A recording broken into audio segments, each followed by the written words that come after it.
तो हम पढ़ रहे हैं ब्लड वेस्कुलर सिस्टम ऑफ हार्डमानिया और blood vascular system of हार्डमानिया। Blood vascular system का मीनिंग भी हमने बता दिया था।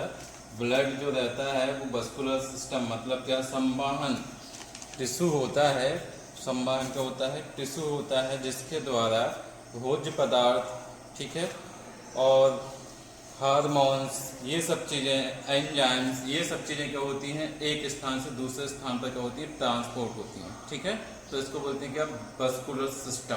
ठीक, किसके द्वारा हो रहा है? ब्लड के द्वारा हो रहा है, इसलिए ब्लड वेस्कुलर सिस्टम इसको कहा जा रहा है। ठीक है, अब सिस्टम क्यों बोला जाता है किसी भी चीज को? तो सिस्टम क्या होता है, कई कंपोनेंट से मिलकर बना हुआ रहता है। ठीक है, कई कंपोनेंट, जैसे हमारी सिस्टम की अगर बात करें, ठीक है, साइकिल भी एक प्रकार की क्या है, सिस्टम है, उसमें बहुत सारे कलपुर्जे लगे हुए हैं। उसी प्रकार से किसी भी सिस्टम जो रहता है उसमें भी बहुत सारे क्या होते हैं, कंपोनेंट होते हैं। ठीक, अगर हम ब्लड वेस्कुलर सिस्टम की अगर बात करते हैं, इसमें ब्लड वेस्कुलर सिस्टम में क्या क्या देखने को मिलता है हमको? हार्ट की स्टडी करना है, हार्ट का ब्लड वेसल्स की स्टडी करना है, और फिर ब्लड की स्टडी करना है, मतलब 3 कंपोनेंट इसमें हो गए। अब अभी तक आज हम सब बताने वाले, आज आपको बताएंगे डायग्राम के थ्रू क्या है ब्लड वेसल्स। ठीक है, हार्ट हम अभी थ्योरेटिकल बताएंगे कि हार्ट स्ट्रक्चर्स कैसा होता है और कहाँ पर प्रेजेंट होता है, ये चीज हम कल बता चुके थे। ठीक, तो यहाँ पर हम बात करते हैं हार्ट से। तो सबसे पहला हार्ट जो रहता है इसका, वो एक कार्डियम जो रहता है उसके अंदर क्या होता है, इनक्लोज होता है, मतलब बंद होता है। ठीक है, ये हार्ट जो रहता है, जो राइट जो गोनोड होती है ये वाली, ठीक, यहाँ पर ये राइट गोनोड है, ये वाली, ये राइट गोनोड के नीचे प्रेजेंट होता है ये स्ट्रक्चर से यहाँ पर इस तरीके से। ठीक, ये यहाँ पर ये हार्ट होता है। अब हार्ट से क्या है कि वेंट्रल साइड से एक ब्लड वेसल्स निकलती है, वेंट्रल साइड से ये वाली। ठीक, ये ब्लड वेसल्स जैसे निकलती है वो 2 भागों में डिवाइड हो जाती है। ठीक है, एक जो ऊपर की ओर जाएगी वेंट्रल साइफन को, उसको बोलते हैं क्या, एंटीरियर वेंट्रल अरोटा बोला जाता है। ठीक, और दूसरी जो इसके नीचे की ओर जाती है इस साइड में, ठीक, जो इस वाले पोर्शन में जाती थी, ये वाली जो वेसल्स जो कहलाती है ventral aorta, posterior ventral aorta. ठीक है, इसको क्या बोला जाता है, पोस्टीरियर वेंट्रल अरोटा।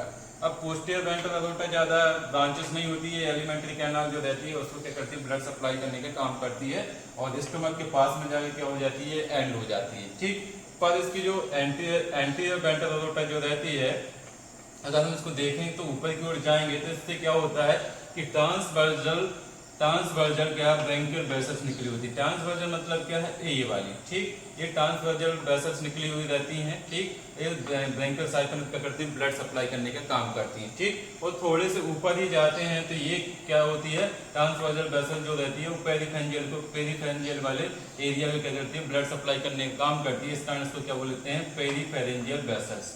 ठीक है, अब इसके बाद अगर थोड़े से और ऊपर जाएं टेंटिकल वाले रीजन में, तो ये टेंटिकल को भी क्या करती है, ब्लड सप्लाई करती है। ठीक है, ये टेंटिकल के नीचे प्रेजेंट रहती है, इस कारण इसको क्या बोला जाता है, सब टेंटिकुलर वेसल्स। ठीक है, सब क्यों बोला जा रहा है, क्योंकि ये टेंटिकल के नीचे है इसलिए सब टेंटिकुलर बोला जा रहा है। टेंटिकल के ऊपर होती है तो सुप्रा टेंटिकल वेसल्स बोला जाता है। ठीक है, जब कोई स्ट्रक्चर किसी स्ट्रक्चर के नीचे होती है तो उसमें सब जोड़ा जाता है, और ऊपर होती है तो सुप्रा जोड़ा जाता है। ठीक है, तो ये टेंटिकल के नीचे है इसलिए इसको क्या बोला जा रहा है, सब टेंटिकुलर वेसल्स। ठीक है, इसी से एक और वेसल्स निकलती है जो साइफन को क्या करती है, ब्लड सप्लाई करती है। ठीक है, और इसको बोलते हैं क्या, साइफन वेसल। ठीक है, और ये यहाँ पर जाकर क्या हो जाती है, ventral aorta, anterior ventral aorta and हो जाती है। ठीक, ये हुई क्या, वेंट्रल अरोटा की बात। ठीक, वेंट्रल अरोटा के जस्ट नीचे से थोड़े से एक और वेसल्स निकलती है, उसके नीचे की ओर वेंट्रल साइड में। ठीक है, और ये क्या करती है, वेंट्रल साइड के टेस्ट को क्या करती है, ब्लड सप्लाई करने का काम करती है। ठीक है, तो ये वेंट्रल अरोटा की बात हो गई, एक वेसल्स हमारी यहाँ पर हो गई। अब बात आती है दूसरा वेसल जो स्ट्रक्चर्स होती है।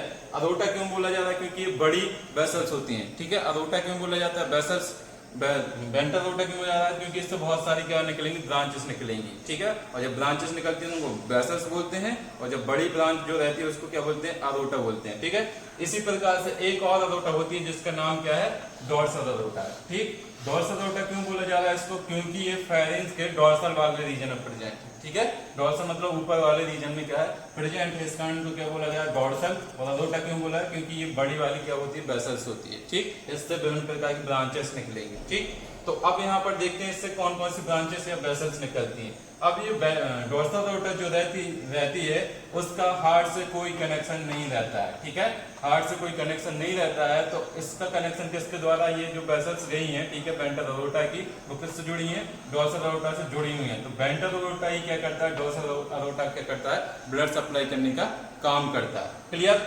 अब यहाँ पर इसमें जाएंगे तो एंटीरियर इसके मिड पोर्शन वाले रीजन को देखेंगे, डोर्सल अरोटा की, यहाँ से क्या होती है, ब्लड वेसल्स निकलती है। तो ये ब्लड वेसल्स किसको ब्लड सप्लाई करती है, न्यूरल ग्लैंड को सप्लाई करती है ब्लड, इसलिए इसको क्या बोलते हैं, न्यूरल वेसल्स बोला जाता है, ठीक है, इसको न्यूरल वेसल बोला जाता है। थोड़े से और हम इसके एंटीरियर वाले रीजन में जाएंगे तो पेरिफेरल वाली यहाँ पर ब्रांच वेसल जो रहती है उसके ऊपर से थोड़ा सा एक और वेसल्स निकली हुई थी, छोटी सी वेसल्स निकली हुई थी जो किसको ब्लड सप्लाई करती है, डोर्सल ट्यूबरकल को क्या करती है, ब्लड सप्लाई करती है।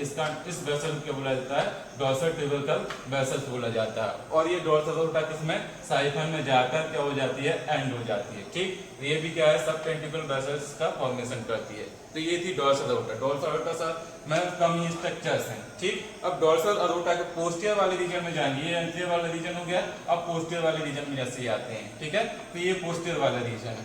पोस्टीरियर वाले रीजन में जब आती हैं तो ये इस वेसल का नाम क्या हो जाता है, चेंज हो जाता है, ठीक है। क्या नाम हो जाता है यहाँ पर, ब्रैंकियोविसरल वेसल्स कहते हैं इसको, ब्रैंकियोविसरल वेसल्स कहते हैं।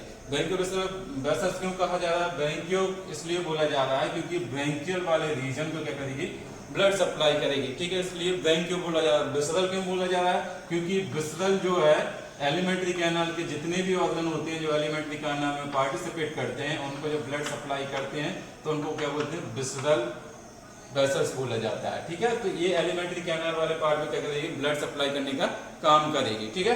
तो अब ब्लड सप्लाई करने का इस वाले स्ट्रक्चर्स को देखते हैं कि ब्रैंकियोविसरल जो रहती है वो डॉट्स, इसके पोजीशन की बात करेंगे, ठीक है। तो पोजीशन क्या है इसकी, डोर्सल पोस्टीरियर एंड से क्या हुई रहती है, कम्युनिकेट होती है, ठीक है।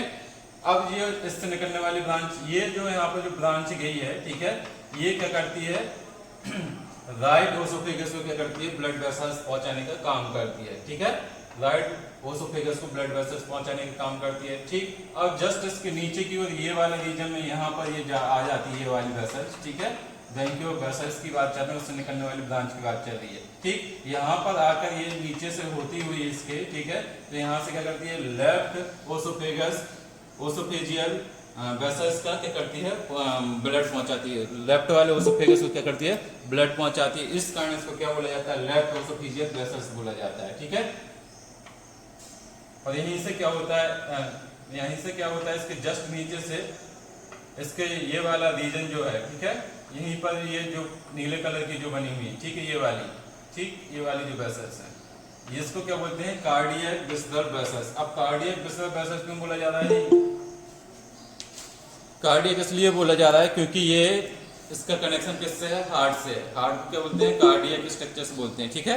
तो इसको इसलिए क्या बोला जाता है, कार्डियक विसरल वेसल्स। विसरल का बता दें, विसरल क्यों बोला जाता है, क्योंकि एलिमेंट्री कैनाल वाले पार्ट को क्या देगी, ब्लड सप्लाई करने का काम करती है, ठीक। तो कार्डियो विसरल जो वेसल्स है उसके स्ट्रक्चर्स देखते हैं। अभी तो हम किसकी बात कर रहे हैं, ब्रैंकियो विसरल की। ब्रैंकियो विसरल की एक और ब्रांच है, ठीक है, जो कार्डियो विसरल से नीचे की ओर आती है, ये वाली रीजन, ठीक है, ये जो वेसल्स है ये, ठीक, इसको बोलते हैं, ये ब्रैंकियोविसरल की ब्रांच है। इसको क्या बोला जाता है, वेंट्रल इंटेस्टाइनल वेसल्स बोला जाता है। इसको क्या बोला जाता है, वेंट्रल इंटेस्टाइनल वेसल्स बोला जाता है। ये वेंट्रल इंटेस्टाइनल वेसल्स जो रहती है, वेंट्रल इंटेस्टाइनल जो वेसल्स जो रहती है, वो क्या करती है यहाँ पर कि वेंट्रल वाले रीजन में और लेफ्ट पार्ट में, ठीक है, यहाँ पर ये वाला लेफ्ट वाला जो रीजन है, ये यहाँ पर जाकर ये पूरे में क्या करेगी, ब्लड सप्लाई करने का काम करेगी, ठीक है। लेफ्ट लिवर को से इससे ब्रांच निकलेगी तो लेफ्ट लिवर में भी क्या करेगी, ब्लड सप्लाई करने का काम करेगी, ठीक। लेफ्ट ओसोफेगस में जाकर लेफ्ट ओसोफेगस को क्या करेगी, ब्लड सप्लाई करने का काम करेगी। लेफ्ट गोनट को ब्लड सप्लाई करने का काम करेगी, ठीक है।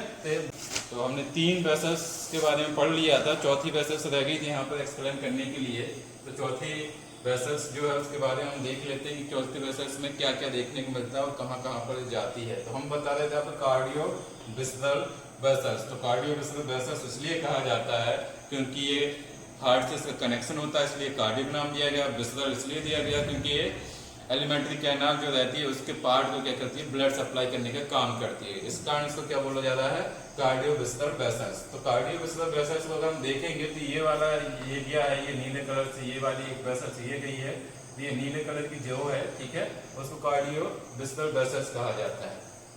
कार्डियोवैस्कुलर वेसल्स में 3 मेन ब्रांच होती हैं।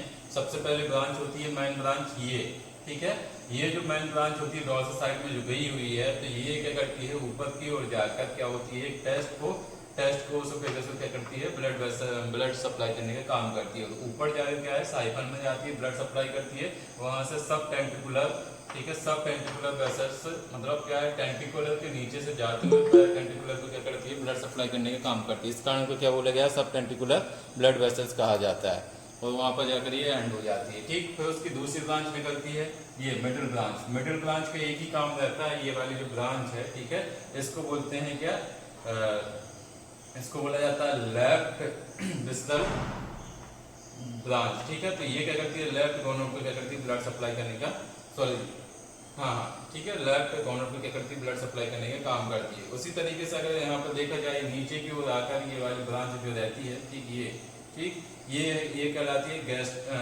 लेफ्ट हेपेटिक वेसल्स, ठीक है। तो ये हेपेटिक मतलब लीवर को क्या करेगी, लेफ्ट साइड के ब्लड सप्लाई करने का काम करेगी। और ये यहाँ से नीचे की ओर जाकर एक और इसमें से ब्रांच निकलती है, ये वाली ब्रांच, ठीक है। तो ये भी क्या करती है, लेफ्ट पार्ट में जितने भी लेफ्ट पार्ट होते हैं उसमें ब्लड सप्लाई करने का काम करती है। इंटेस्टाइन में जितने भी लेफ्ट में, लेफ्ट ईसोफेगस, लेफ्ट हेपेटिक मतलब लीवर, लेफ्ट इंटेस्टाइन, इन सबको क्या करती है, ब्लड सप्लाई करने का काम करती है, ठीक। तो ये थी क्या, यहाँ पर इसका मतलब स्ट्रक्चर्स के बारे में बताया था। अब हम इसको थ्योरिकल समझ लेते हैं। थ्योरिकल